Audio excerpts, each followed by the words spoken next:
सालों में। मैं चुनाव का विरोधी नहीं हूं, लेकिन हां, चुनावी एकता, चुनाव और यही समीकरण रहा तो हमेशा कोई ना कोई डेवलपमेंट की बातें करता ही नहीं। मैं आ गया, of course I will give you reply very quick. जी, मैं इसको देके मैं दे देता हूं। हाँ, मेरी कांग्रेस की बहन कह रही थी कि भाजपा वाले बौखला गए हैं। आप सिर्फ ध्यान से सुनिएगा। केजरीवाल के प्रवक्ता कहते हैं कि केजरीवाल को पीएम बनना चाहिए।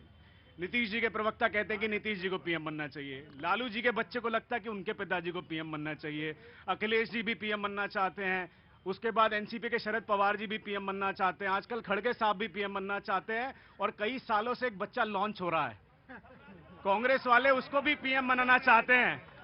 तो आप समझिए, जो काम आज तक के इतने साल नहीं कर पाए, अब ये सारे प्रधानमंत्री मिलके उस बच्चे को प्रधानमंत्री बनाने का सपना लेकर के बैठे। तो बताइए कौन बौखलाया बैठा है, हम कि कांग्रेस वाले?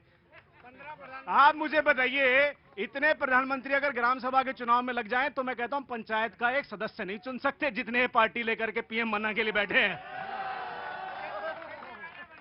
बड़ा अच्छा बोले हैं, लेकिन इनसे ये पूछ लीजिए कि वो जिस बच्चे की बात कर रहे हैं ना, उसी बच्चे के नाम की माला जो है मोदी जी दिन रात जपते रहते हैं। उसी बच्चे के बाप की माला जो है वो दिन रात जपते हैं। उसी बच्चे के नाना की जो है माला जो दिन रात जपते रहते हैं।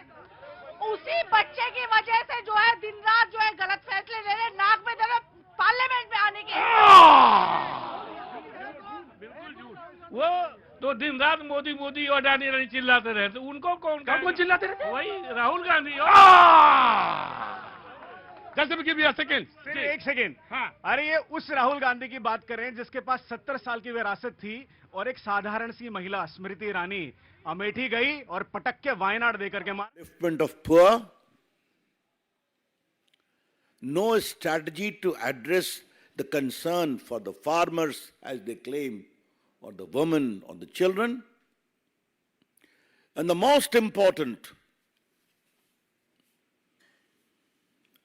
forget roadmap, not even an acknowledgement of the threat to India from terrorism, radicalization and secessionist forces.